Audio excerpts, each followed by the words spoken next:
everybody, and welcome to LK Lifestyles. This is Laura. Thanks for joining me today as I make one of my favorite paleo chocolate gluten-free treats. These are chocolate tarts, and I think you're going to find them really easy to make. I use some really simple ingredients to make these.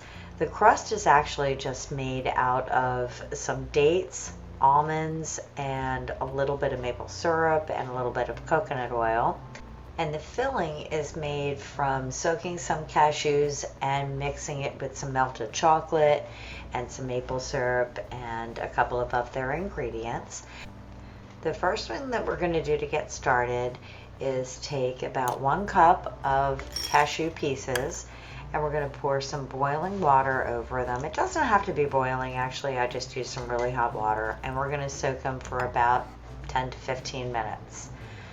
I'm going to add 9 dates or 10 dates to my mini food processor with 3/4 of a cup of chopped almonds and a little coconut oil and a little bit of maple syrup. It's about a tablespoon that I'm going to use.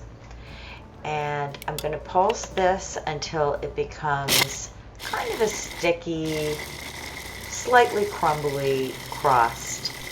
You'll see this crust starting to stick together a little bit and come together, and that's when you know that you're done. It's not an exact science. So you're going to take your fingers and dip them in a little bit of water so that it doesn't stick to your fingers too much. And you're going to take about 1 teaspoon of this mixture and just push it into muffin tins that I didn't even bother to grease or anything, because once you freeze them, they'll pop right out of your muffin tins.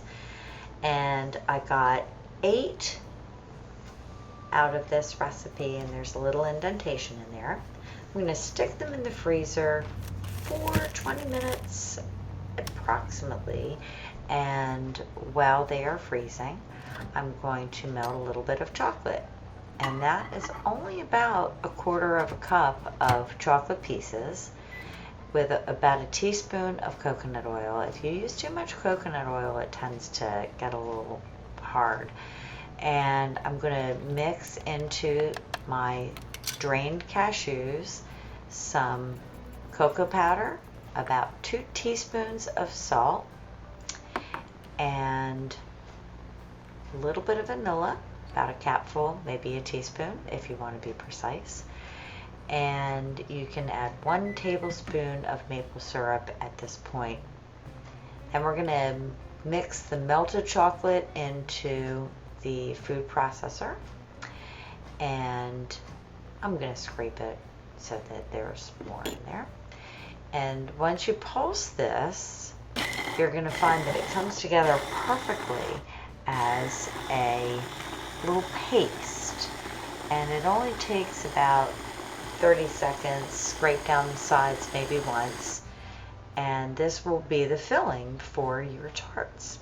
You can test it for saltiness or sweetness at this point, and you're going to take about 1 teaspoon per tart and pop it in.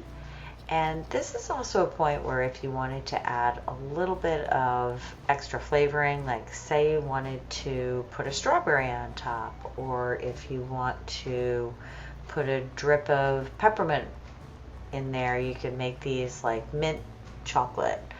So there's a lot of different things that you could do with these. If you want to get creative, feel free. You could put some chopped cherries in there, whatever floats your boat, maybe a little orange zest, because a lot of these things mix really well with chocolate.